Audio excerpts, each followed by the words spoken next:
Cek, bisa dengar? Bisa, Pak. Oke, Bisa, Pak. Sip. Sudah pada masuk semua belum nih?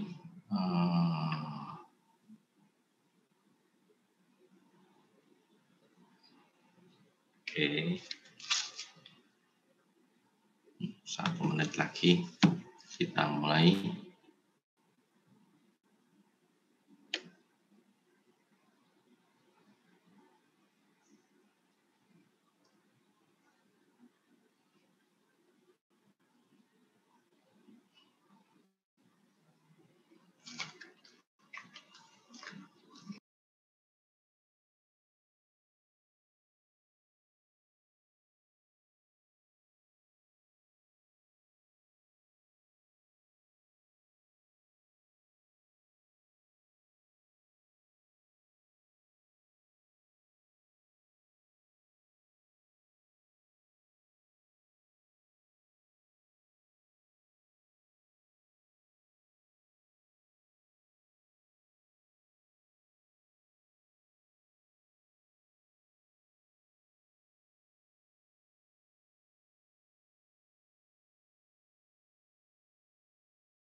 Baik, selamat siang teman-teman. Mohon maaf ini tadi terlambat banget, 1 jam lebih kita terlambat. Saya tadi juga nggak nyangka, tadi saya nganterin ibu saya terapi, buat terapi saraf, tapi ternyata mundur banget 1 jam.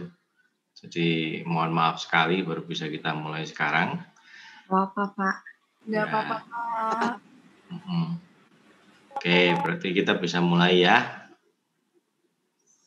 Iya, Pak. Hari ini kita akan bahas soal pendekatan kuantitatif dari teknik peramalan atau forecasting. Saya mengasumsikan dulu bahwa teman-teman ini semua sudah cukup paham mengenai peramalan kualitatif, meskipun nanti ada beberapa teknik yang juga akan kita bahas juga, tetapi di sini kita konsentrasinya hari ini tentang pendekatan kuantitatif. Pendekatan kuantitatif dari peramalan dalam arti perhitungannya, karena saya mengasumsikan juga teman-teman akan lebih harus punya pemahaman dibandingkan dengan peramalan kualitatif yang sifatnya bisa teman-teman pahami sendiri sesuai dengan definisi yang ada. Terutama untuk catatan saya nanti, untuk perkuliahan kita atau untuk proses UTS kita, untuk peramalan kualitatif itu nanti yang teknik Delphi atau teknik menggunakan pendekatan konsensus atau diskusi para ahli untuk menentukan peramalan suatu produk akan terjadi perubahan angka penjualan seberapa. Itu namanya teknik Delphi. Jadi menggunakan konsensus atau diskusi dari para ahli, para direksi maupun posisi-posisi puncak dalam suatu perusahaan, teknik Delphi. Tapi catatan lainnya silakan teman-teman cari sendiri karena itu cuma kualitatif dan sifatnya definitif atau sebuah pengertian atau definisi, jadi teman-teman bisa pahami. Baik, sekarang kita masuk saja langsung ke ada pendekatan average atau rata-rata bergerak, ada exponential smoothing atau penghalusan dari angka eksponensial dari sebuah penjualan, kemudian ada proyeksi tren. Proyeksi tren ini biasanya kita menggunakan metode least square. Kalau teman-teman sudah belajar statistika, saya nggak tahu apakah sudah sampai atau belum untuk least square, metode kuadrat terkecil. Metode least square. Kelas ini sudah ambil statistik? Sudah Pak, tapi belum situ. Belum. Oke, ya nanti kita akan belajar bareng-bareng untuk yang metode least square seperti apa. Kemudian ada yang metode regresi linear. Metode regresi linear ini tadi bisa regresi tunggal maupun atau regresi sederhana maupun regresi berganda.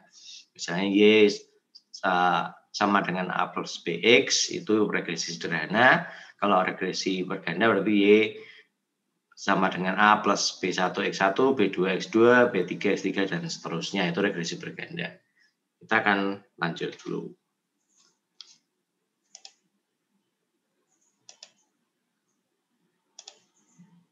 Nah, kalau pendekatan dari peramalan time series itu bicara soal serangkaian dari data numerikal yang punya jarak satu sama lain yang didapatkan dari respon yang diobservasi yang punya periode waktu yang reguler tapi juga bervariasi. Sedangkan dalam time series forecasting ini atau peramalan time series ini tadi atau jangka waktu ini tadi atau jangka waktu berjenjang hanya berdasarkan pada nilai-nilai di masa lalu, dalam arti nilai-nilai angka penjualan di masa lalu, dan nggak ada variabel lain yang dianggap penting. Jadi di sini kondisinya ceteris paribus.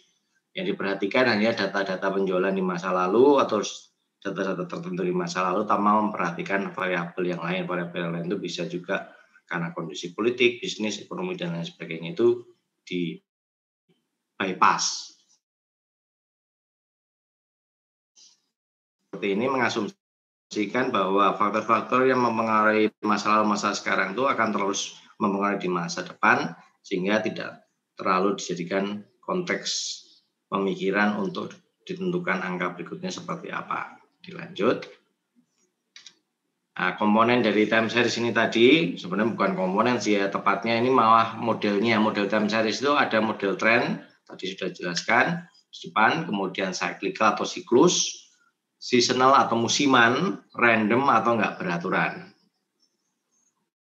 Untuk bahannya ini nanti, untuk modelnya nanti akan saya kasihkan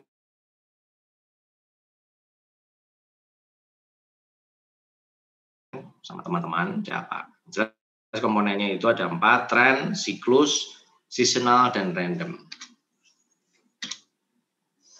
Nah, kalau tren komponen itu seperti apa sih komponen-komponen dari model forecasting trending atau trend project projection? Namanya aja tren.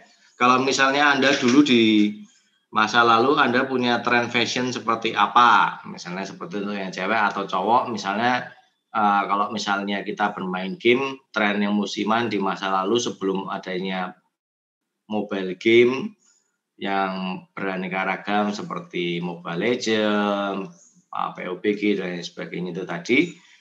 Sebelumnya kita bermain dengan game yang modelnya game net, yang misalnya Ragnarok Online, kemudian yang sifatnya model-model MMORPG, base seperti itu, yang sifatnya juga sangat menjadi tren di masa-masa era 2005 sampai 2014. Nah, itu namanya trending model dari koreksi tren. Nah, itu kemudian disimulasikan di dalam mobile game juga. Mobile mobile game paling tren itu apa misalnya. Nah, itu trending. Nah, sifat dasar dari tren ini tadi selalu persisten. Persisten di sini tuh maksudnya konsistensinya dan juga determinasinya itu selalu dalam angka yang bisa diprediksi. Sifat perubahan angkanya itu tetap. Dan selalu menuju ke arah dua hal saja, akan menjadi pola tren yang naik atau pola tren yang turun. Dengan menggunakan metode tren ini, dengan mudah seseorang atau suatu perusahaan bisa melihat apakah produknya ini tadi masih berada di level base sedang trending naik atau sedang trending turun. Sebagai contoh juga misalnya di Twitter ada trending topik, nah ini sebenarnya konteksnya seperti ini. Kita melihat grafik yang seperti ini, trennya naik atau naik, tren yang turun. Nah, perubahan tren ini tadi bisa dipengaruhi populasi yang bersangkutan, kultur yang bersangkutan, demografi kelompok umur yang bersangkutan, maupun teknologi yang bersangkutan yang akan diteliti dalam proses forecasting atau peramalan. Sifat dasar dari trending ini tadi pasti kebanyakan, sebenarnya bukan pasti ya, tapi kebanyakan itu bicara soal trending dari waktu ke waktunya adalah tahun per tahun. Makanya modelnya itu tren ini memperlihatkan dari tahun A ke tahun sekian titiknya. Biasanya antara dari 3 tahunan, 5 tahunan, 10 tahunan. Itu tren komponennya. Kita lanjut. Untuk seasonal komponen, ini bicara soal fluktuasi sebenarnya karena musiman. Paling mudah kalau kita bicara produknya itu produk buah. Buah yang nggak ada bulan ini apa misalnya, atau tahun ini apa, atau per 6 bulan ini apa, atau pada saat musim penghujan itu buah yang paling sering muncul apa. Saat ini rambutan agak susah dicari. Sekarang mangga banyak, tapi nanti akan ada daerahnya di mana mangga nggak ada. Atau sebaliknya juga, kita bisa melihat kalau misalnya ada durian. Musim durian itu musim-musim tertentu, atau bulan-bulan tertentu, ini namanya seasonal. Modelnya seperti itu. Demikian juga produk-produk yang berkaitan dengan cuaca juga bisa. Anda akan banyak menemukan banyak produk yang berhubungan dengan jas hujan, berhubungan dengan payung, dan lain sebagainya di musim-musim penghujan. Sebaliknya, jumlah produk yang ada untuk jas hujan dengan berbagai macam model maupun juga payung dengan berbagai macam model akan pasti berkurang di musim kemarau. Nah, itu namanya seasonal. Nah, terjadinya seasonal forecasting ini kapan? Seasonal forecasting ini tadi maksimal itu biasanya dalam konteks rentang waktu periodenya itu adalah dari mingguan sampai tahunan. Tahunan itu modelnya bukan tahunan setiap tahun, 5 tahun, 3 tahun, tapi dalam 1 tahun. Limitnya di situ. Kalau seasonal atau musiman berlaku dalam periode waktu maksimal 1 tahun. Berbeda dengan tren tadi, yang bisa menggunakan beberapa tahun sebagai acuan untuk melakukan peramalan. Kalau musiman justru adalah maksimal dalam kurun waktu 1 tahun.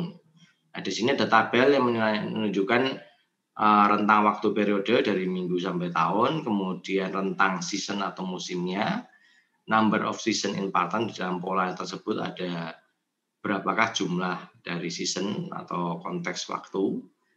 Nah, kita bisa melihat di situ ada dalam konteks week, ada konteks day, ada konteks quarter, ada konteks month, ada konteks week juga.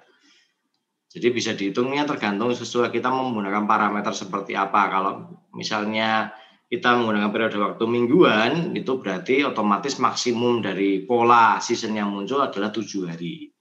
Kalau kita menggunakan konteks bulanan, ya berarti kita menggunakan model bukan hari tapi minggu, berarti ada 4 sampai 4,5 minggu untuk menghitung musiman dari konteks bulan. Kalau misalnya hari berarti 28 sampai 31 hari, sama seperti metode penanggalan.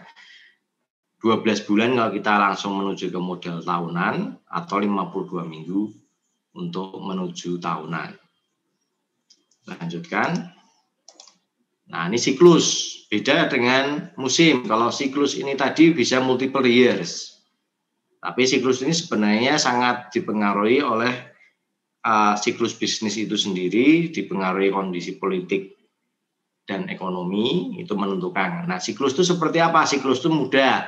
Paling dekat ini contohnya kalau peramalan kita bisa menggunakan karena konteksnya bisnis, peramalan barang-barang yang dibutuhkan selama masa pilkada. Nah, itu siklus. Pilkada setiap 5 tahun sekali. Atau pemilu 5 tahun sekali, atau siklus lainnya misalnya siklus untuk kalau misalnya ini pandemi ini nanti akan menjadi tren dalam hitungan tahunan, berarti kita akan membutuhkan banyak masker nanti secara siklus dalam waktu misalnya ini tahun puncaknya kita setahun ini ya, kemudian tahun depan sudah mulai menurun, nanti akan ada pandemi lagi sekitar 2-3 tahun lagi. Nah, itu berarti kebutuhan masker, hand sanitizer dan lain sebagainya itu akan meningkat drastis lagi pada saat awal-awal terjadinya pandemi. Jadi bisa saja ini namanya siklus peramalan juga, karena pandemi ini selama belum ada vaksin, berarti kita akan menentukan juga kenapa Anda melihat di berita ada gelombang 1, gelombang 2. Nah, gelombang 1 dan gelombang 2 ini otomatis juga akan berkaitan dengan industri farmasi dan kesehatan. Ini menjadi siklus bagi mereka, siklus bisnis bagi mereka.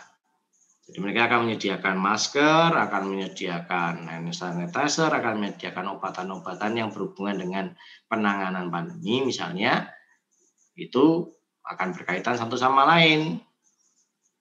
Nah, dengan berkaitan satu sama lain tadi mereka akan membentuk namanya model dari siklus bisnis yang bisa diramalkan. Seperti itu. Lanjut. Random component, nah, erratic, unsystematic, residual fluctuation. Ini fluktuasinya dari peramalan ini tuh sifatnya unsystematis, banyak residual-residual yang tidak terprediksi atau tidak bisa didefinisikan.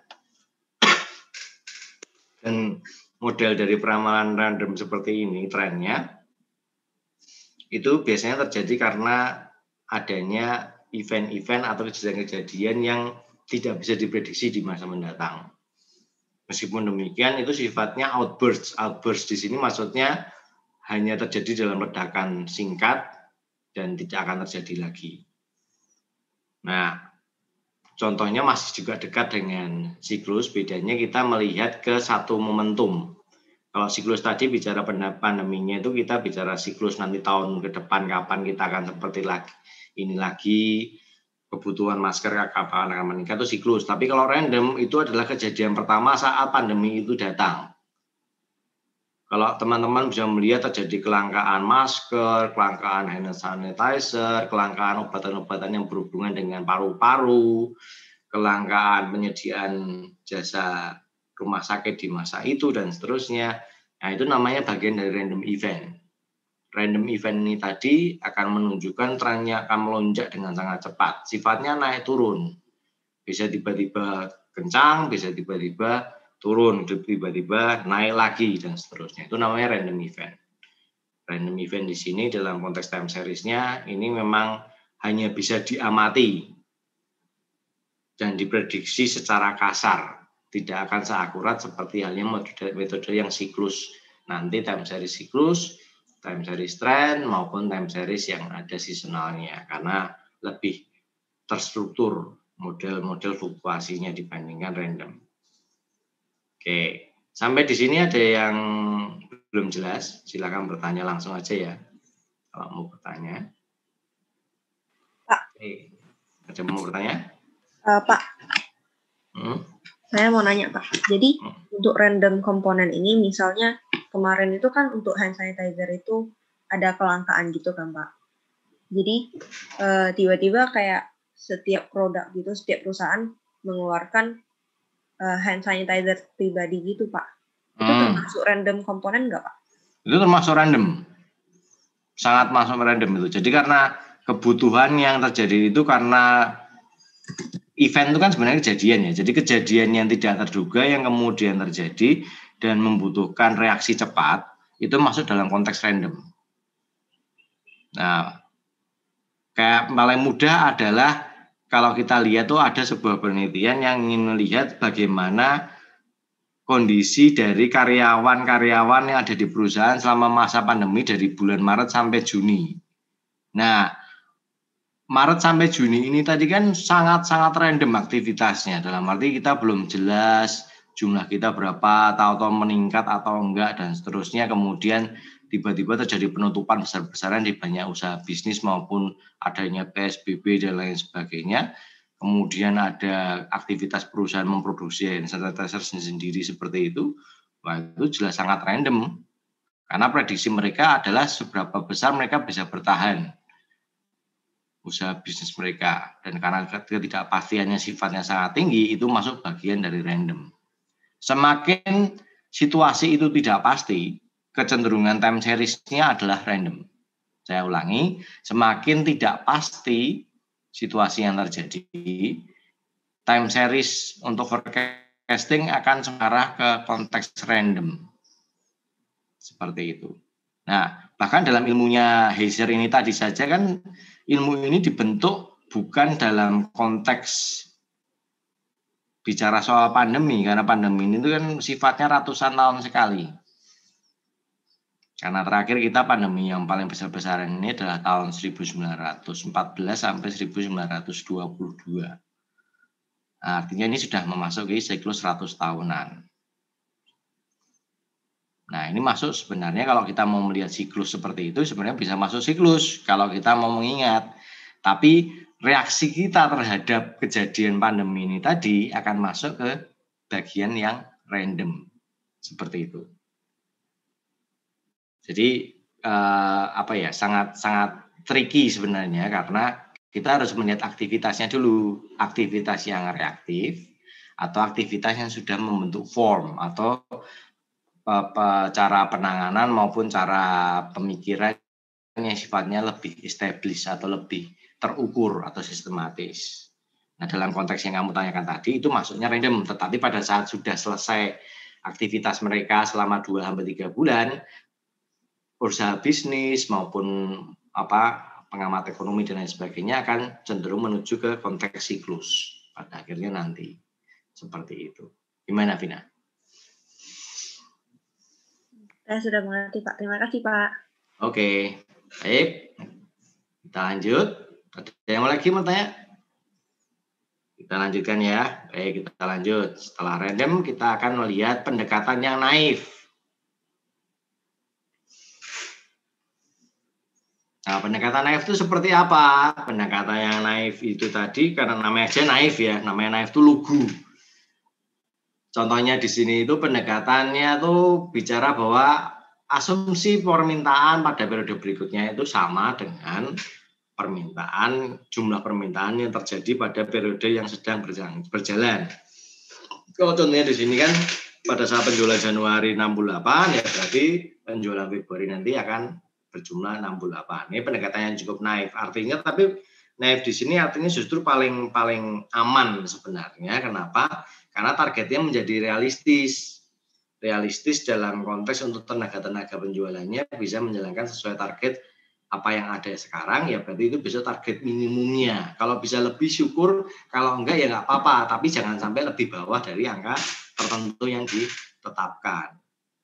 Nah, pendekatan naif seperti itu, mengasumsikan kalau tahun ini periode tertentu ini bisa jumlahnya X, ya periode depan minimal X. Nah, kadang-kadang pendekatan ini itu sifatnya cukup efektif sama efisien, punya daya dampak dan juga daya guna gitu, seperti itu. Kenapa? Ini cocok buat orang-orang yang memulai usahanya yang paling baru. Simple, pendekatan ini simple tapi cocok. Kenapa? Kalau namanya orang mulai usaha baru itu kan pasti cenderung lebih banyak menghabiskan biayanya untuk establish atau membangun, entah itu membangun jaringan, membangun pelanggan, membeli barang-barang bahan baku, atau membeli tempat dulu, menyewa tempat dan lain sebagainya, itu sudah costly ke sana semua. Nah, pada saat penjualan sudah mulai berlangsung, tidak akan pernah, kalau sehat ya, kalau normal tidak akan pernah ada usaha yang sifatnya justru misalnya saya bisa jual 12 unit handphone, misalnya kalau saya punya counter handphone, saya buka counter handphone baru gitu ya. Tidak mungkin misalnya saya baru buka bulan ini, saya sudah baru buka 1 bulan pertama saya jual 12, kemudian saya punya prediksi bahwa bulan Februari atau bulan berikutnya saya akan bisa menjual 93 langsung. Kalau usaha baru nggak mungkin seperti itu karena akan melihat dalam konteks parsial 3 bulanan. Saya akan berusaha untuk bertahan untuk memenuhi minimum target saya seperti apa. Kalau misalnya tadi saya bilang bulan ini 12 handphone, ya berarti bulan depan juga minimal 12 handphone. Nah, kalau bulan depan berikutnya itu benar-benar terjadi bukan 12 handphone tapi 18, berarti bulan ketiga bukan lagi 12 tapi minimal 18. Jadi selalu akumulatif naik terus. Kalau misalnya bulan ini itu 12, bulan berikutnya saya itu berarti prediksinya 12. Kalau lebih angkanya masuk 18, saya geser forecast saya untuk bulan ketiga itu menjadi 18. Bukan lagi 12 dan seterusnya. Jadi ini adalah model pendekatan peramalan yang main aman. Tapi bukan berarti bahwa di sini errornya sedikit, justru errornya di sini banyak karena hanya mengasumsikan yang penting target minimum tercapai. Gitu. Tapi kalau peramalan itu kan juga bisa aja prediksinya error meleset. Gitu. Kalau hanya bicara tentang apa yang sudah berhasil saya jual tanpa memperhatikan faktor-faktor lain di luar apa yang saya jual. Itu pendekatan naif seperti itu. Kita lanjut. Nah, pendekatan naif itu tadi itu juga bisa diperbaiki dengan metode moving average atau rata-rata bergerak. Rata-rata bergerak atau moving average atau kita singkatannya di sini MA itu adalah serangkaian definisi dari aritmatika. Ini biasanya baru digunakan jika dalam kondisi tren yang terjadi itu hanya kecil dari suatu produk atau tren impact-nya, ini sebenarnya tren impact-nya atau bahkan mereka nggak ada trending-nya. Jadi sifatnya ini untuk memperhalus terus untuk melihat bahwa barang ini bukan barang trending tapi barang yang memang reguler yang sifatnya bisa bertahan, nggak perlu harus trending tapi bisa memberikan profit buat perusahaan tetapi tidak terlalu signifikan. Nah, terus rumusannya rata-rata bergerak gimana? Rumusan rata-rata bergerak tadi adalah akumulasi dari permintaan dari periode sebelumnya. Periode sebelumnya dibagi dengan N. Nah, tergantung bulannya berapa saja atau waktunya periodenya N-nya berapa. Nah, itu akan menentukan. Nah, gimana terus modelnya? Nah, kita bisa lihat di sini. Kalau kita menggunakan model rata-rata bergerak per 3 bulanan, atau per 6 bulanan, atau per 9 bulanan, atau per 4 bulanan, itu tergantung dari data yang sudah kita punya. Data ini sifatnya data yang sudah eksis. Data penjualan yang aktual, yang jelas terlihat. Atau sudah terjadi terlihat dan memang tercatat dengan benar. Itu syaratnya, ini agak susah karena harus benar-benar actual sales-nya. Nah, kita bisa lihat contoh di sini. Kalau memang kita menentukan bahwa metodenya kita rata-rata bergerak produk kita adalah 3 bulanan, berarti Januari, Februari, Maret akan menjadi dasar dari peramalan kita. Oleh karena itu, peramalan baru bisa dilaksanakan di bulan April. Karena kita menggunakan basis 3 bulanan, moving average-nya. Kalau ada pertanyaan, Pak bisa 2 bulanan atau enggak? Bisa saja. Tapi namanya rata-rata bergerak itu minimal 2 bulanan. Tetapi dalam konteks normal atau dalam konteks umum bisnis itu minimal 3 bulanan. Karena Anda pasti pernah mendengar laporan kuartalan, laporan triwulanan, dan lain sebagainya. Nah, itu kondisi-kondisi yang umum terjadi dalam bisnis. Sehingga minimumnya biasanya adalah 3 bulanan. Nah, Anda bisa lihat di sini, di dalam contoh soal di sini, atau contoh angka di sini, karena Januari, Februari, Maret itu adalah 10, 12, dan 13, berarti kita menggunakan periode 3 bulanan. Karena periode 3 bulanan, kita tahu kita akan membaginya selalu dengan angka 3. Kalau 4 bulanan, ya bagi 4. Kalau 6 bulanan, bagi 6, dan seterusnya. Nah, kita baru bisa melakukan forecasting di bulan April setelah kita punya data dari basis 3 bulanan yang ada. Kalau misalnya ini nanti mainnya bukan bulan tapi mingguan, ya berarti kita hanya bisa main dari 3 mingguan atau 4 mingguan itu masih nggak apa-apa. Modelnya seperti itu untuk memprediksi minggu pertama bulan berikutnya itu berapa dan seterusnya seperti itu. Jadi mudah nih sebenarnya, paling mudah, metode paling mudah yang sifatnya untuk memperbaiki model naive approach-nya. Jadi masih ada unsur naifnya tapi lebih tertata karena bisa memperkirakan kira-kira berapa gitu dan seterusnya. Nah, kalau di sini Anda bisa melihat Januari, Februari, Maret, April, Mei sampai Desember itu datanya ada semua. Dikarenakan kalau misalnya kita ditanyakan, berarti bulan Januari tahun berikutnya itu berapakah angka perkiraan penjualannya, kita bisa menggunakan 3 bulan terakhir, yaitu bulan Oktober, November, dan Desember. Sebagai apa? Sebagai prediktori dari bulan Januari. Seperti itu. Terus kalau teman-teman bisa lihat, angka yang ada di sini cenderung lebih bawah. Jadi 16, malah 11, 19, 13, 16, 19, 30, 22, kecuali untuk angka yang berikutnya. Pada saat bulan Oktober, November, Desember terjadi dropping dari tingkat penjualan, prediksinya di sini selalu masih naik. Nah, setelah 3 bulanan baru nanti terlihat lebih realistis angka naiknya berapa. Seperti itu. Jadi memang kalau yang di sini tuh sudah terjadi baru masih diramalkan. Tapi saat Anda menceritakan Januari, misalnya anggap aja Januari 2019 ya. Januari 2020 berarti berapa? Ya kita menggunakan angka yang ada di sini 18, 16, 14. Seperti itu. Untuk menentukan bulan Januari bagi 3 kira-kira 3 month moving average-nya berarti angka di sini berapa, saat dibagi 3 kita akan temukan.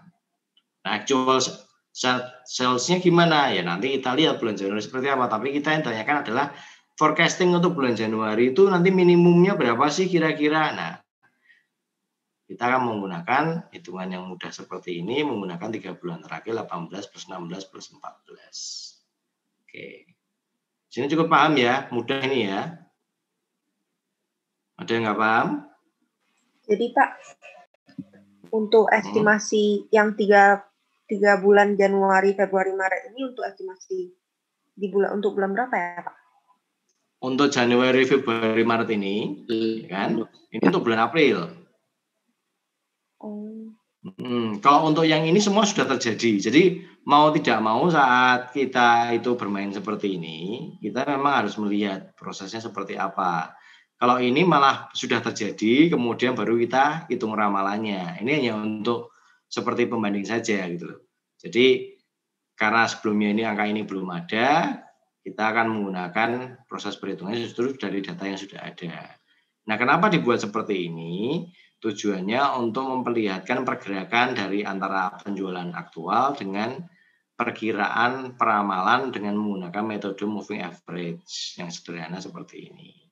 Nah, di Januari kan belum ada nih. Kebalikannya, kalau yang Januari actual sales-nya masih kosong, kita bisa mencari peramalan untuk bulan Januari dengan menggunakan angka Oktober, November, Desember dibagi 3. Ininya masih kosong karena belum terjadi. Tapi namanya peramalan kan justru itu, kita membutuhkan itu tadi sebagai acuan. Nah, modelnya moving average gitu, bergerak dari data yang sudah ada atau data masa lalu. Seperti itu. Jelas ya? Jelas. Oke, kita lanjut. Nah, berbeda dengan ini, weighted moving average atau rata-rata tertimbang bergerak. Atau rata-rata bergerak tertimbang lah, istilahnya lebih pas itu, rata-rata bergerak tertimbang. Kenapa ada model tertimbang? Tertimbang di sini tuh muncul karena kita melihat ada kecenderungan sebuah tren dari produk kita. Tren seperti apa? Tren itu kan selalu sifatnya akan mempengaruhi tidak hanya bisnis dalam perusahaan itu sendiri, tapi juga mempengaruhi kondisi stakeholder sekitar, termasuk kompetitor. Nah, tren itu seperti itu. Nah, kalau kita menggunakan moving average biasa, kita tidak tahu kadar akurasi manakah dari bulan-bulan di mana terjadi puncak penjualan yang signifikan. kadar potensi ya, bukan aktual penjualannya yang signifikan, tapi kadar potensi penjualan signifikan. Antara potensi dengan aktual itu beda. Potensi itu harapan atau prediksi yang paling mendekati kenyataan itu potensi dalam konteks peramalan. Nah, kita harus melakukan rata-rata pada saat metode ini, rata-rata bergerak atau timbang ini, kita menggunakan weights. Weights di sini itu maksudnya seperti pembobotan. Nah, pembobotan apa? Pembobotan dari suatu periode. Periode mana sih yang sebenarnya signifikan untuk kita gunakan sebagai acuan ramalan gitu. Nah, pembobotan ini dibuat itu berdasarkan intuisi dan pengalaman. Jadi tidak bisa usaha baru langsung masuk menggunakan metode ini. Usaha yang sudah berjalan minimum 1 tahun baru bisa bermain dengan weighted moving average. Kenapa seperti itu? Karena ini tadi didasarkan pada pengalaman dan intuisi pembobotan. Pembobotannya gini maksudnya gimana Pak? Di mana Pak? Tadi kita sudah melihat sebelumnya, ya kan? Oke, bahwa di sini ada angka-angka tadi, aktual penjualan dan lain sebagainya. Ini masih menggunakan data yang lama dari bulan April sampai Desember harus kita cari dulu. Nah, kita melihat di sini ada angka pembobotan. Pada bulan Maret digunakan bobot angka 3. Pada bulan Februari bobot angka 2. Pada bulan Januari bobotnya cuma 1. Kenapa cuma 1? 1 kali 10 cuma 10. Nah, pembobotan di sini kan 3, 2, 1. 3 tambah 2 tambah 1. Bobot ya, pembobotan. Itu jumlahnya 6, makanya pembaginya adalah 6. Nah, pembobotan seperti ini fungsinya buat apa? Kita di sini menunjukkan bahwa semakin dekat dengan bulan yang ingin diramalkan atau di forecasting penjualannya, bobot dari data yang ada itu semakin tinggi. Sebaliknya semakin jauh dari bulan yang ingin diramalkan, bobot data yang ada itu nilainya semakin kecil. Saya ulangi ya, bahwa pada saat pada metode weighted moving average, pembobotan itu tadi didasarkan bahwa semakin dekat bulan, semakin dekat data yang ada dengan periode waktu yang akan diramalkan, semakin dekat data yang ada dengan periode waktu yang diramalkan, semakin tinggi bobotnya. Sebaliknya, semakin jauh data dengan waktu periode yang diramalkan, semakin kecil pembobotannya. Di sini kita lihat dari bulan Januari 10, Februari 12, Maret 13, yang akan diramalkan ini kan ceritanya bulan April. Nah, di bulan Maret ini tadi dibuat pembobotan yang paling tinggi, angka 3. Kemudian di bulan Februari angka 2. Di bulan Januari angka 1. Kemudian kita tahu karena bobotnya kita pakai angka 321 ya dibuat 6. Nah, rumusnya ini seperti ini. Ini adalah jumlah dari pembobotannya. Apakah angkanya harus 321 gini Pak? Enggak, bebas.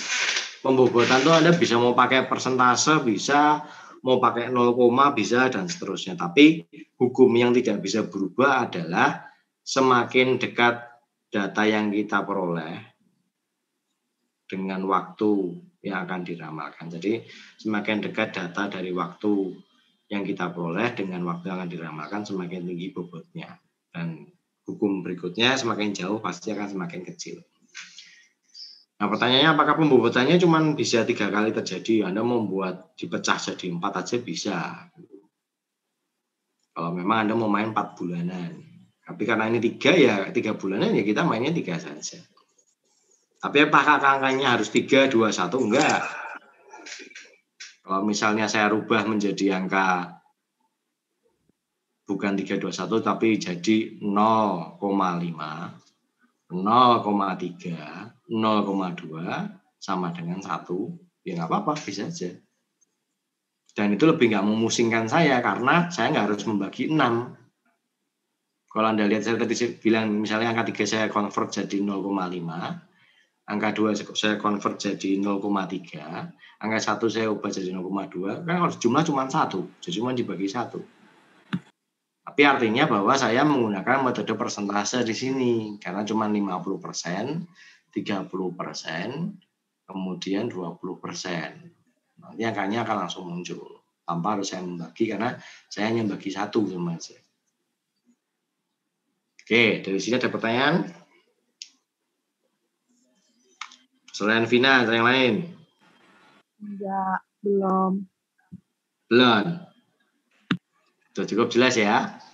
Jelas. Wes. Ini kelasnya cewek-cewek semua, mau pengen cowok mana tidur semua? Pak. Hadir, Pak. Hadir. Hadir, Pak. Oke. Jelas kan nih cowok-cowok? Jelas, Pak. Jelas, Pak. Jelas apanya? Jelas. Jelas apa nih?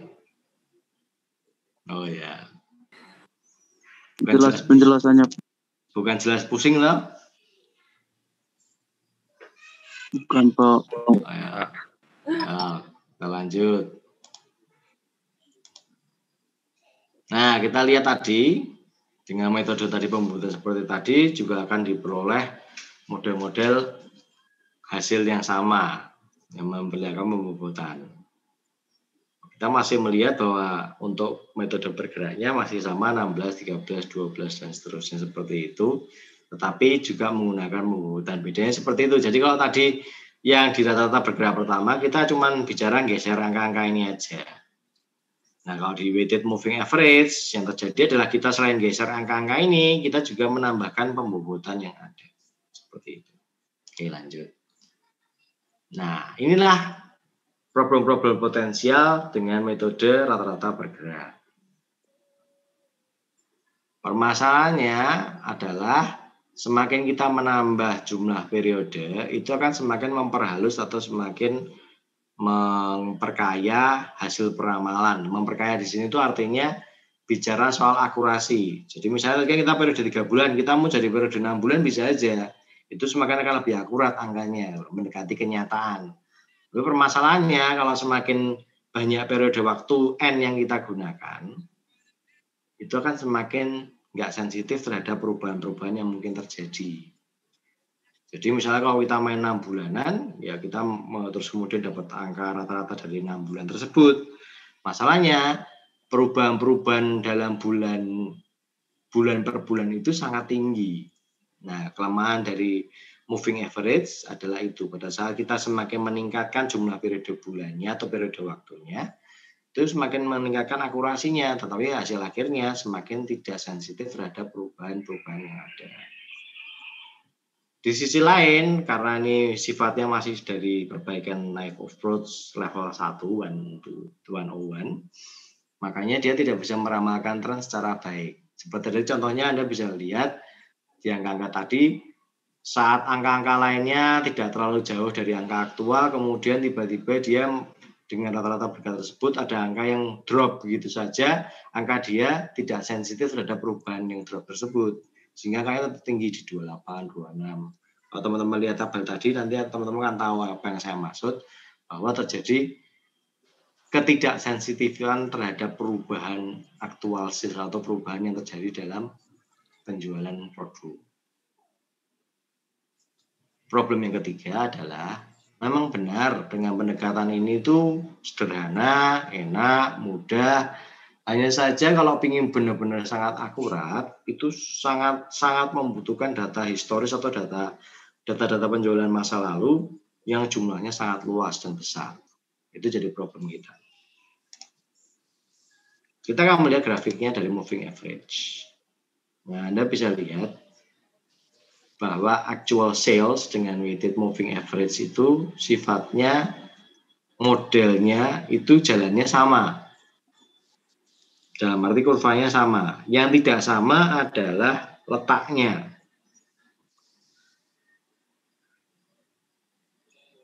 Letaknya itu seperti apa? Seringkali actual sales itu tadi beririsan dengan weighted moving average maupun moving average, tapi bukan dalam titik yang sifatnya sesuai dengan kenyataan.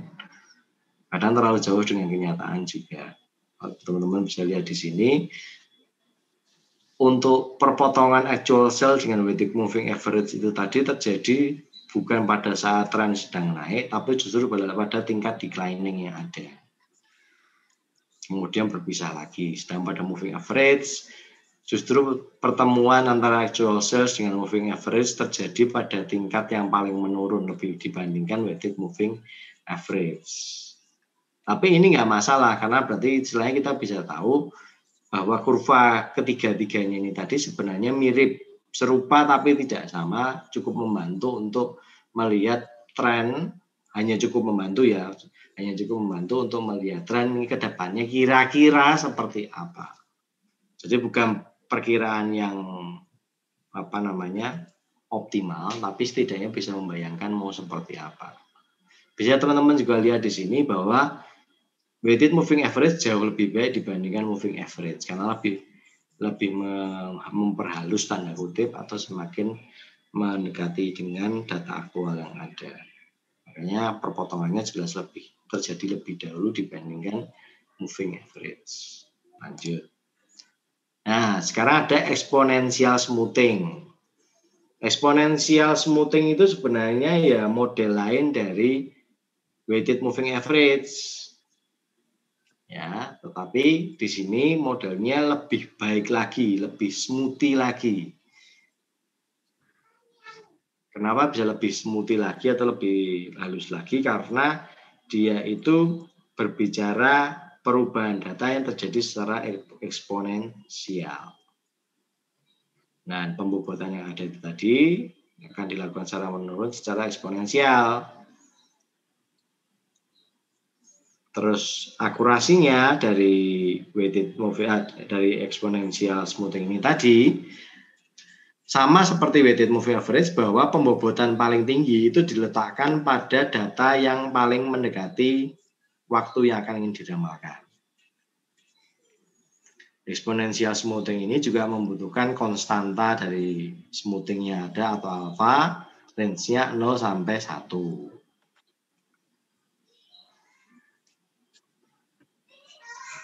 Itu Horas ngapa itu?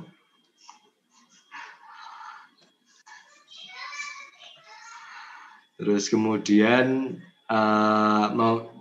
model eksponensial smoothing ini tadi melibatkan perekaman data masa lalu yang lebih kecil. Kalau tadi kita lihat ya, kelemahan dari weighted moving average maupun moving average itu tadi adalah membutuhkan data historis yang sangat besar untuk bisa menjamin akurasi data yang ada. Sedangkan exponential smoothing ini tadi setidaknya lebih baik, meskipun juga tidak sangat baik, lebih baik dalam memprediksi karena tidak costly atau tidak meningkatkan biaya terlalu lebih besar dibandingkan weighted moving average karena hanya membutuhkan data rekaman masa lalu yang lebih kecil. Gimana terus aplikasinya? Bisa kita lihat bahwa peramalan yang baru itu ditentukan dari peramalan periode sebelumnya ditambah dengan alfa, ini smoothingnya, alfa kemudian dikalikan permintaan aktual periode sebelumnya dikurangi peramalan periode sebelumnya. Kalau rumusnya seperti yang tadi ditampilkan, yang Anda lihat di screen sekarang, bahwa kalau kita ingin menentukan peramalan misalnya bulan X, ya kan, bulan X, berarti kita akan menggunakan peramalan, sama itu kita akan menggunakan perhitungan peramalan periode X-1 atau bulan sebelumnya, ditambahkan alfa, ditambahkan permintaan aktual periode sebelumnya, dikurangi peramalan di periode sebelumnya. Nah, prakteknya gimana sekarang? Kita akan melihat angkanya, lebih enak langsung lewat angka. Sudah ada peramalan permintaan, ini mobil ya, Ford Mustang itu mobil. Peramalan permintaan itu 142 Ford Mustang. Actual demand-nya 153, smoothing konstan alfanya 0,2 atau 20%. Ini gede nih, termasuk konstantanya alfanya gede 0,2. Nah, peramalan yang baru kita cukup memasukkan seperti yang tampil di sini. Tadi dikatakan bahwa peramalan yang baru itu berasal dari peramalan periode sebelumnya ditambah alfa dikali permintaan aktual periode sebelumnya dikurangi peramalan periode sebelumnya. Kita lihat ini terjadi 2 kali ya untuk peramalan periode sebelumnya. Karena memang rumusnya seperti itu, berarti ini basisnya peramalan periode sebelumnya. Kemudian di sini peramalan periode sebelumnya muncul di sini. Ini alfanya, ini actual demand-nya atau permintaan aktualnya.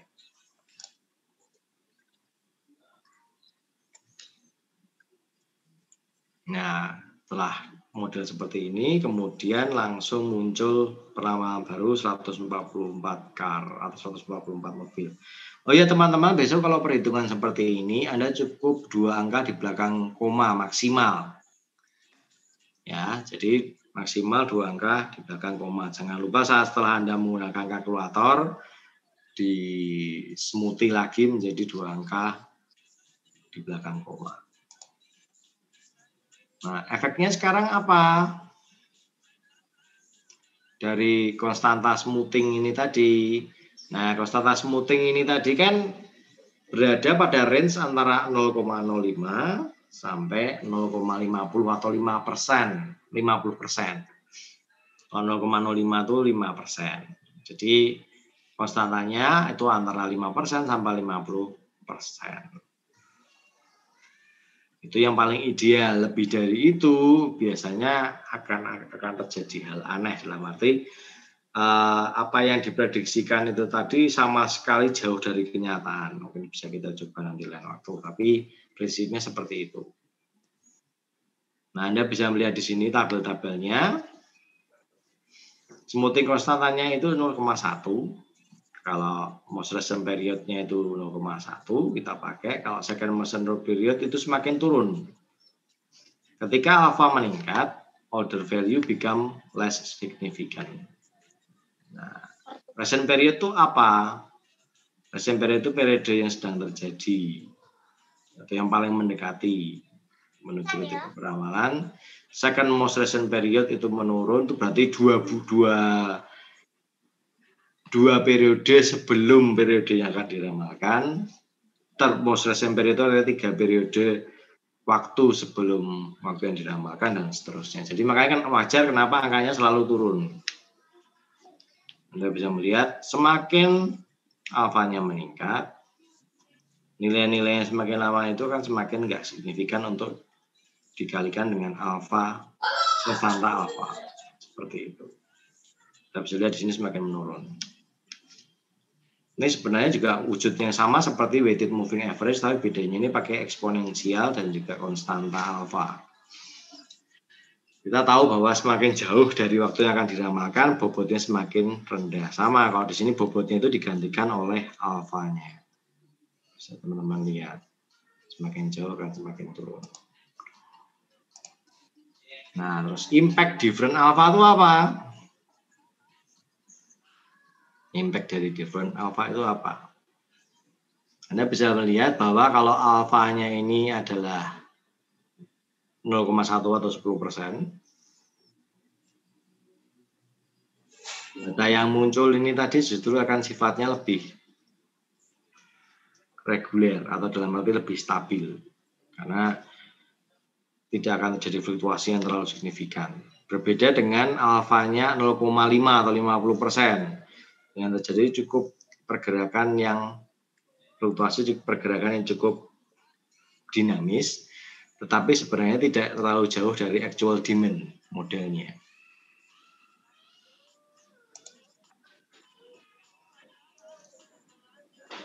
Nah, terus kapan kita menggunakan alfa yang besar dan kapan kita menggunakan alfa yang kecil?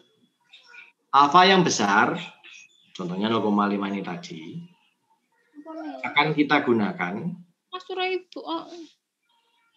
alfa yang besar ini akan kita gunakan ketika kita tahu bahwa rata-rata yang digunakan, rata-rata data yang kita gunakan sebagai dasar perhitungan peramalan ini tadi, itu punya kecenderungan untuk dinamis berubah atau fluktuatif, sifat dasarnya fluktuatif. Tapi kita akan menggunakan nilai alfa yang kecil ketika kita tahu perhitungan rata-rata data yang ada, itu sifatnya stabil.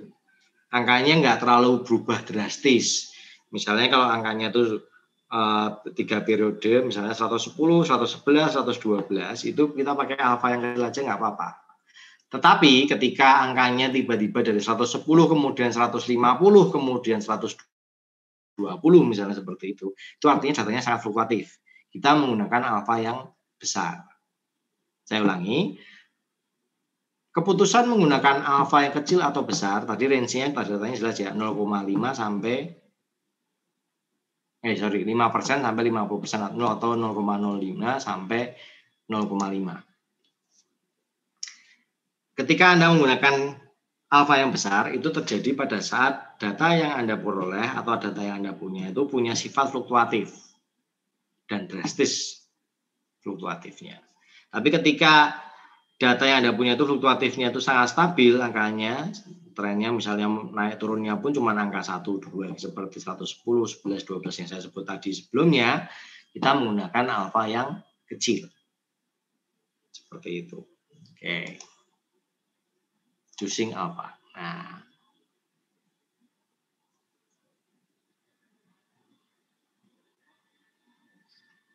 Tadi kan kita bicara soal exponential smoothing ya, mendasarkan diri pada alfa. Sekarang kita bicara soal gimana sih cara kita untuk bisa menentukan alfa?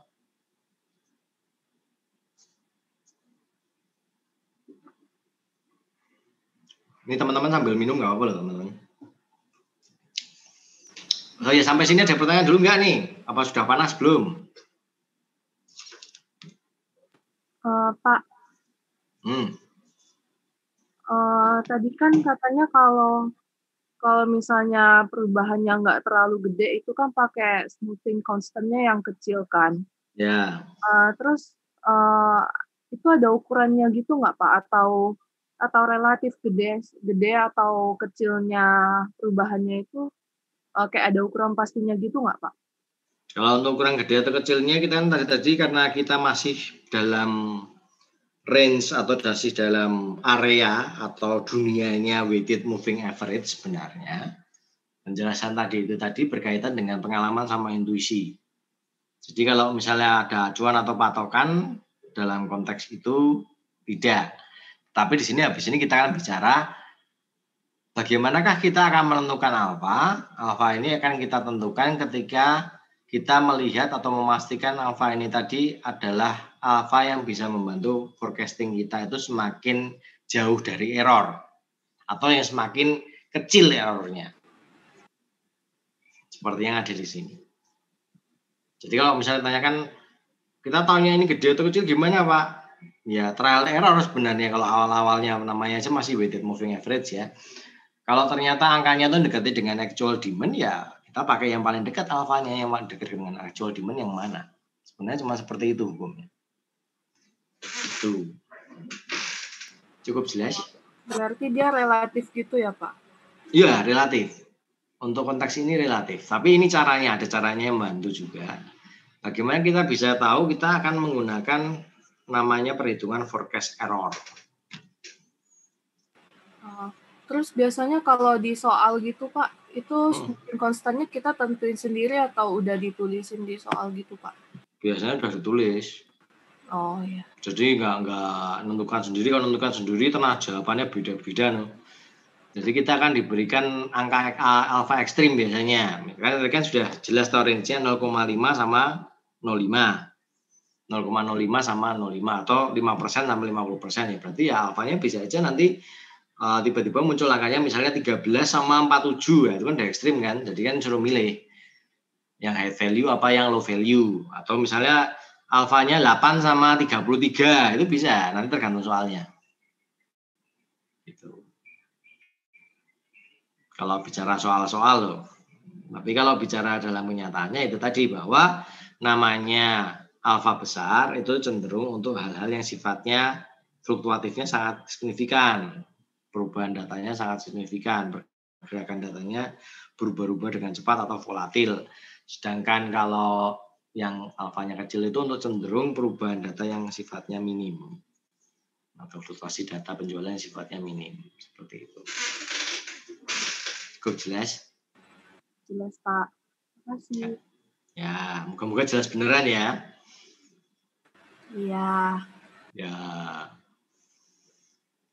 Oke, sekarang kita lanjut. Lanjutnya kita akan melihat gimana sih kita melihat perhitungan forecast error.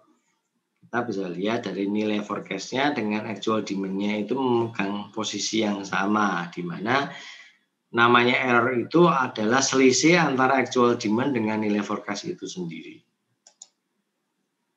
Nah, kita akan menggunakan pengukuran error dari suatu forecasting. Kita menggunakan MAD atau gila. Perhitungan gila yaitu mean absolute deviation atau MAD. Yaitu dari akumulasi aktual kurangi forecast dibagi dengan N atau jumlah periode N-nya berapa. Nah, determining the MAD-nya gimana?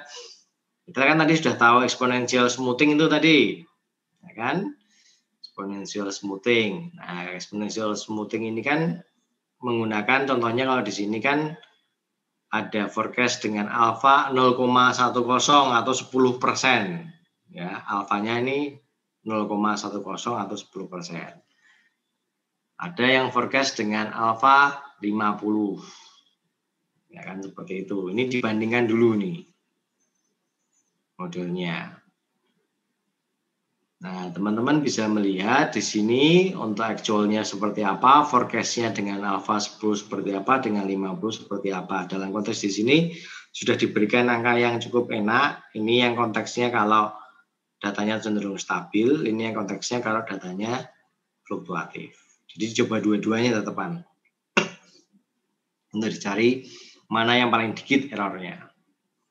Oke, moving on.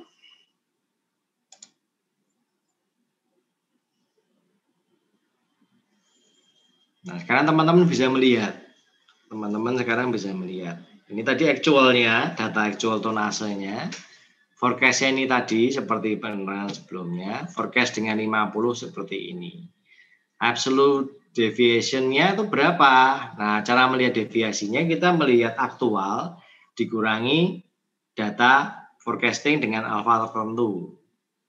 Kita bisa melihat bahwa untuk kuartal pertama atau triwulan pertama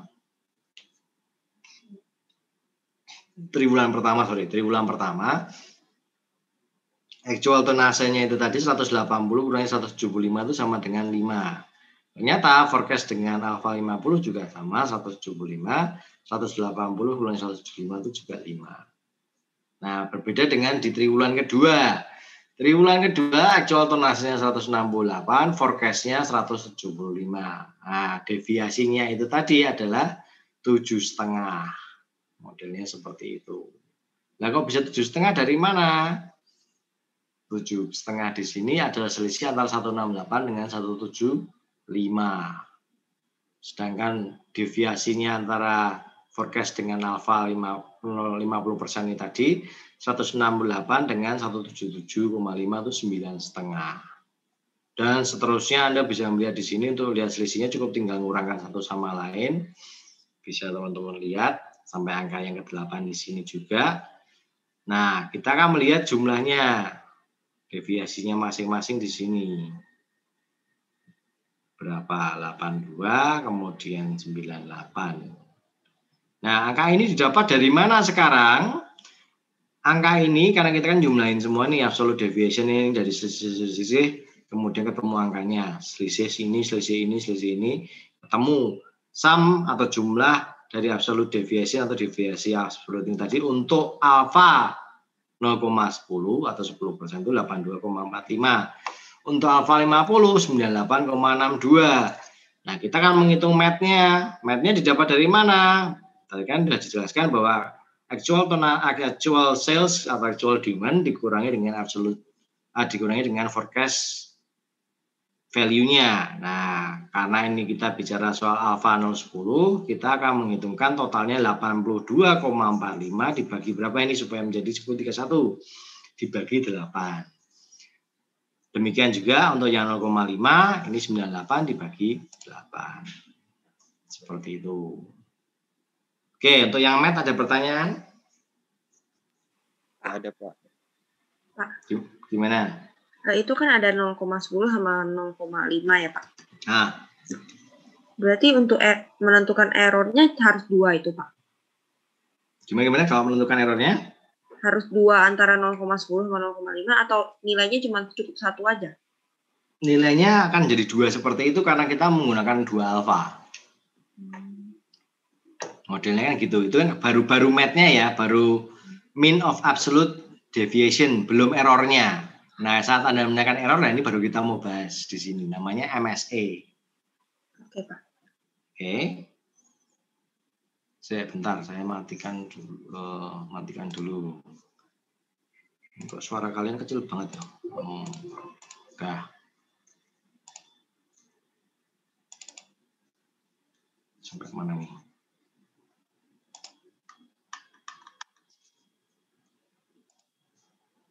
Oke. Nah, sekarang tadi pertanyaan tadi sangat menarik dan bagus karena sekarang kita akan bicara soal MSA. Bicara soal MSA itu mean square error. Nah, sekarang kita lakukan adalah forecast errornya. Itu di rata-rata kemudian dibagi N. Tadi kita bicara soal absolute deviation-nya. Sekarang kita bicara soal errornya. Nah, kita lihat di sini. Loh, angka di sini dari mana Pak tadi? Nah, kita lihat. Kan kita melihat angka aktual dengan angka forecast value-nya, ya kan? Kemudian kita melihat errornya dikuadratkan. Ya kan, errornya dikuadratkan. Setelah errornya semua dikuadratkan, makanya mean of errornya ini tadi, kemudian dikuadratkan, ini kan minus-minus nih. Karena selisihnya yang forecastingnya atau peramalannya lebih tinggi dibandingkan aktualnya, makanya ini minus. Sebenarnya kalau di sini ini lebih tinggi yang aktualnya dibandingkan peramalannya. Nah, sum of error-nya sudah dilihat, kemudian cuma tinggal dibagi berapa? Karena kuarternya ada 8, berarti dibagi 8, 190,8.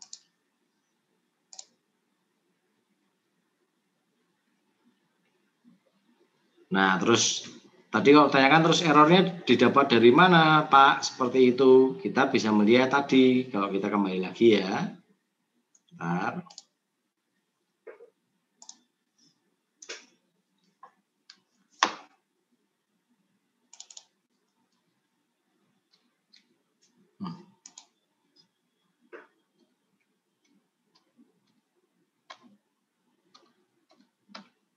Nah, kita bisa melihat namanya deviasi itu apa? Ada yang tahu?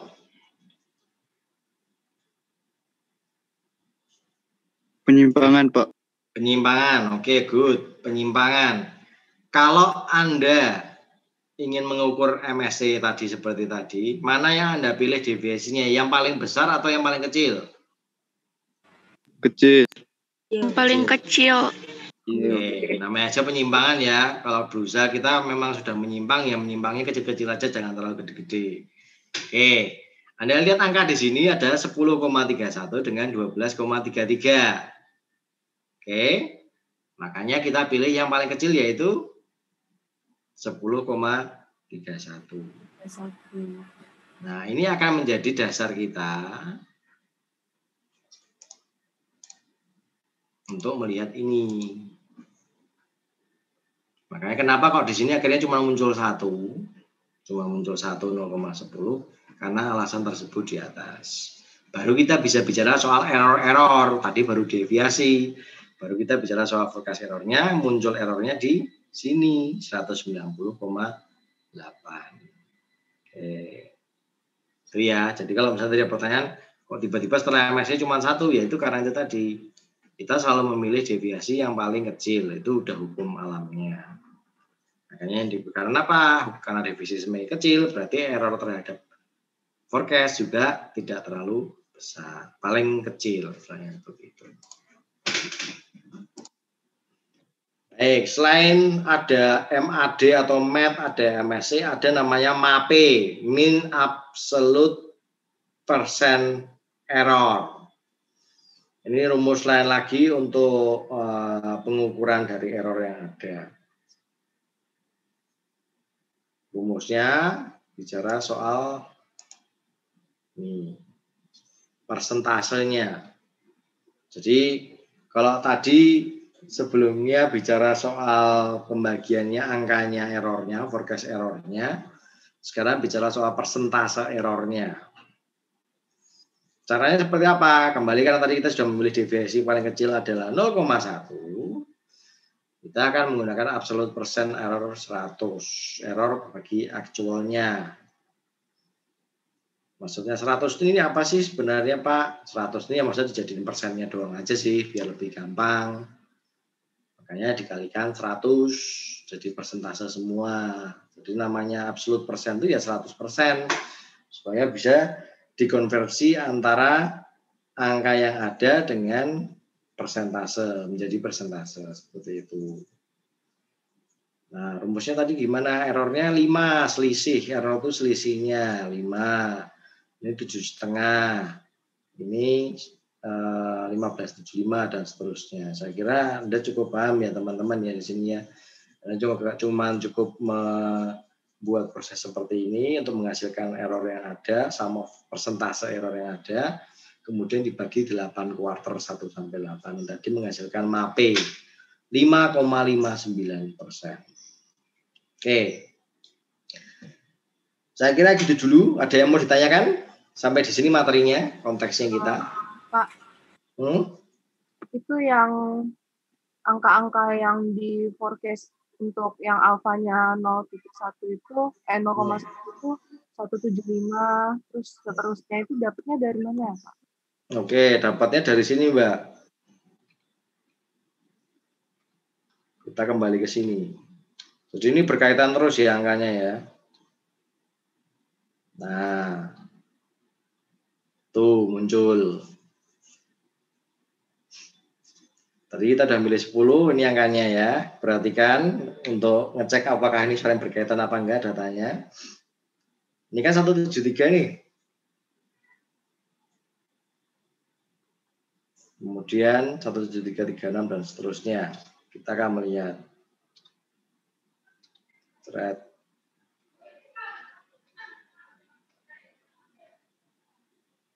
Nah, masih sama toh?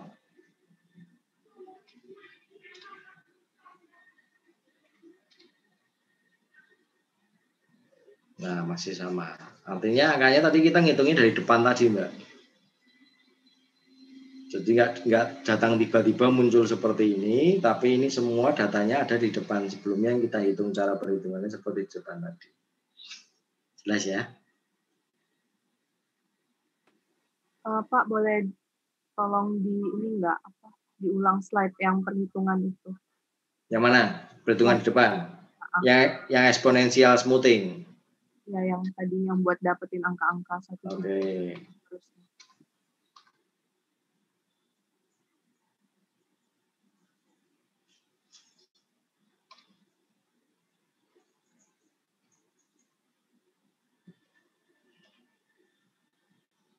Nah, kita mulai dari sini ya. Kita menentukan alfanya dulu, alfa 0,1 atau 0,5 dalam soal.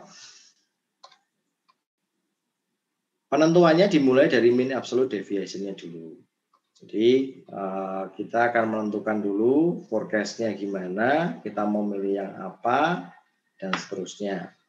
Pada saat kita bicara eksponensial smoothing seperti ini tadi, sebenarnya kita bicara tentang gimana cara mendapatkan angka tersebut di atas. Nah, kita tahu bahwa angka pertama kita tidak bisa melakukan apa-apa karena ini menjadi dasar. Angka kedua, kita bisa menentukannya dari mana? Menentukannya dari seperti rumus yang ada. Kita tahu forecast sebelumnya 175. Oke. Kemudian kita menggunakan angka 0,1 di sini untuk perhitungan. Nah, kita menggunakan actual demand atau permintaan aktualnya 180 di sini. Kemudian 175 dari mana? Dari forecast sebelumnya. Muncul angka ini tadi.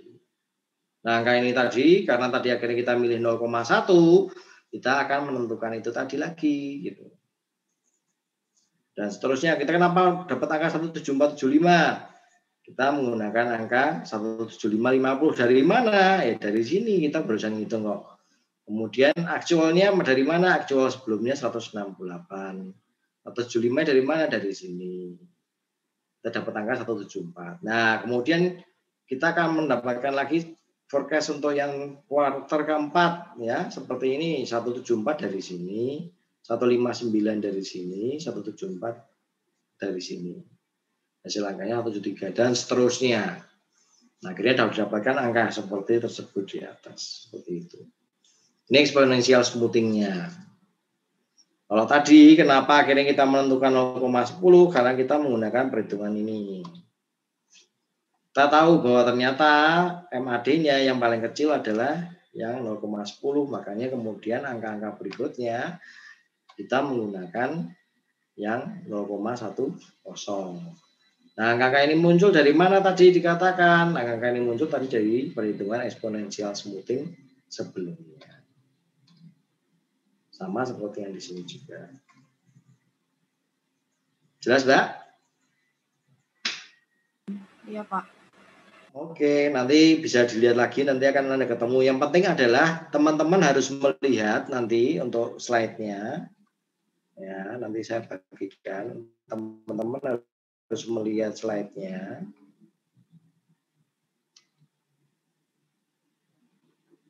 Kalau untuk melihat exponential smoothing itu tadi harus dimulai dari sini. Nah, itu sih alfanya ya. Tapi kalau mau lebih relax lagi,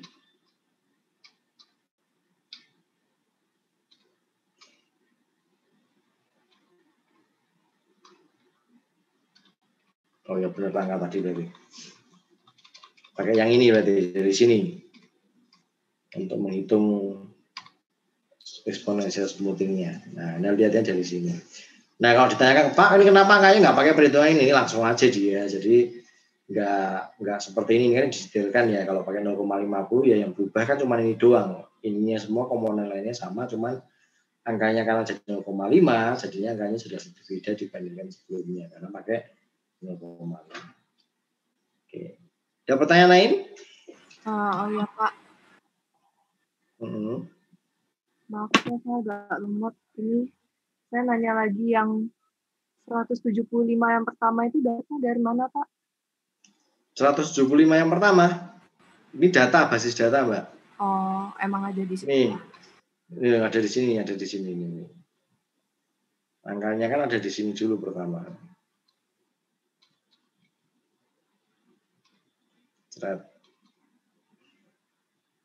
Modelnya gitu. Jadi kalau dia itu sama sekali tidak ada perhitungan dan apa modelnya di situ ya. Kalau angkanya tabelnya gitu, artinya itu dia memang angka basis dasarnya. Makanya kenapa dia digunakan di sini. Karena dia nggak ada perhitungan sama sekali. Makanya di sini tetap sama kan? Karena ini soal. Oh iya. Ya kan? Kalau ini bukan soal, ini pasti saya yakin sudah berubah, berbeda. Oh iya. Terima kasih, Pak. Ya, ada yang lain? Itu kalau yang actual tonnage itu emang basis dari sananya atau bisa berubah lagi, Pak? Atau actual itu tidak bisa berubah karena itu sudah terjadi loh. Jadi itu kan data apa namanya? Data bawaan gitu. Jadi ya nggak pernah bisa berubah, nggak bisa dihitung-hitung lagi itu ya ini, actual ini. Terus itu kan yang di kolom 9 itu kan tanda tanya kosong itu cara nentuinnya gimana? Kalau cara nentuinnya ini kan sebenarnya ini bukan cara nentuin, Mbak. Ini kan pertanyaan nih sebenarnya. Kan kita tahu basisnya data yang kita punya itu 8 kuartal kan. Nah, yang 9 ditanyain ini sebenarnya itu kalau teman-teman bisa baca atau memahami dari PPT-nya Heiser ini tadi, dia itu cuma ingin tanya bahwa forecast-nya untuk kuartal ke-9 itu berapa sih? Kalau pakai alfa 0,1, kalau pakai alfa 0,5 berapa gitu. Gitu aja. Jadi ini sebenarnya pertanyaan bukan berapakah actual tonnage datanya, bukan. Dia itu sebenarnya tanya berapa forecast-nya untuk kuartal ke-9 gitu. Kan kita nggak bisa menentukan sesuatu yang ada dengan pasti. Mungkin namanya aja actual, ya enggak?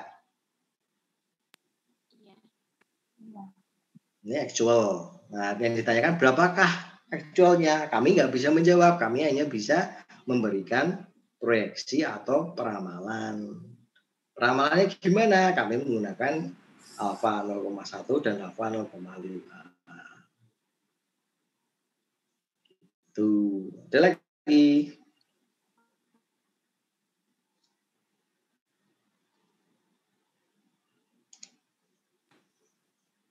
Ada lagi? Pak, misalnya nih di real life-nya forecast-nya itu jauh menyimpangnya dari yang misalnya kita ramalin yang akan datangnya 10 deh misalnya, terus habis itu ternyata kenyataannya malah 50. Nah, terus itu kayak ada plan apanya gitu-gitu nggak Pak buat menangani yang penyimpangan yang jauh itu? Dari peramalannya tadi. Kalau peramalan dengan kenyataan berbeda jauh gitu kan? Iya. Kalau nyimpang jauh. Biasanya begini, kalau misalnya ada sebuah peramalan, kemudian peramalan itu ternyata menyimpang terlalu jauh dari aktivitas yang actual atau yang terjadi, permintaan aktual yang terjadi, biasanya company akan melakukan istilahnya recycle ulang dari data yang ada, kemudian mengubah metodenya. Ini kita baru bicara dari metodenya yang sifatnya masih bagian yang cukup sederhana. Nanti ada metode least square juga untuk prosesnya. Nah, untuk metode least square-nya seperti apa, kuadrat terkecil, besok akan kita pelajari lewat soal langsung.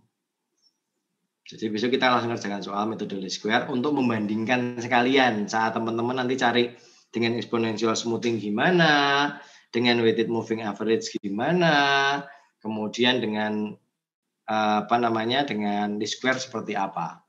Nanti teman-teman akan melihat yang mana yang sebenarnya itu paling nyaman digunakan. Karena situasi namanya penggunaan kalau terjadi penyimpangan itu cuma tinggal keputusan perusahaan untuk switch metode atau dalam arti meninggalkan metode waktunya, periode waktunya. Karena selama ini terjadinya penyimpangan itu seringkali karena kesalahan pimpinan perusahaan atau kesalahan perusahaan sendiri untuk menentukan waktu periodenya. Kebanyakan masih berkutat di triwulanan. Kebanyakan hanya membaca yang sifatnya jangka pendek. Padahal namanya periode waktu peramalan itu harus melihat jangka pendek, menengah, sama panjang untuk bisa membaca bahwa terjadi penyimpangan yang asli atau tidak. Seperti itu. Gitu. Oh iya, makasih Pak. Ada yang lain. Ini kok ya dari tadi tanya siapa sih? Dari tadi masih Novi terus ya? Sama Patricia tadi. Yang cowok tidur, Bo? Cowok. Enggak, Pak. Enggak, Pak. Ada ngapain? Pada bercinta, Bo? Ciu, Pak. Ciu. Gak ada yang tanyain? Enggak ada, Pak. Enggak ada. Udah ngantuk, Pak, gitu ya. Oke, baik, kalau tidak ada teman-teman, kalau saya kira cukup dulu. Nah, kita akan menuju ke minggu depan untuk mengerjakan yang sudah dipelajari sampai detik ini, plus metode least square. Metode least square besok akan langsung saya berikan panduan dalam bahasa Indonesianya, seperti apa pengerjaannya dan seterusnya. Terus nanti kita akan latihan soal. Latihan soal artinya akan langsung kita bahas. Nggak usah dikumpulin, tapi langsung kita bahas, nanti kerjakan benar-benar. Gitu ya. Jadi besok dikerjain pada jam kelas, kemudian kita bahas pada jam 6. Modelnya seperti itu. Soalnya dimulai dari moving average, weighted moving average, kemudian exponential smoothing, MAP, MAPE, MSE, kemudian least square. Nanti kita akan menggunakan angka-angka kecil aja yang sederhana, jadi nggak akan terlalu membebani teman-teman. Yang penting harus paham dasar intinya dulu. Oke, gitu dulu teman-teman untuk hari ini. Terima kasih buat kesabarannya nunggu saya, terutama seperti itu. Oke, sampai ketemu kita di perkuliahan masing-masing di hari yang berbeda. Satunya Rabu, satunya Jumat. Ya ternyata kalau kuliah gini 60 orang ya kalau yang dengerin, yang enggak ya tidur ya udah nggak apa-apa lah. Istilahnya gitu. Oke, yang penting tetap asik-asik aja lah gitu dalam prosesnya. Oke, terima kasih teman-teman. Sampai ketemu di hari-hari perkuliahan kita selanjutnya. Terima kasih, Pak.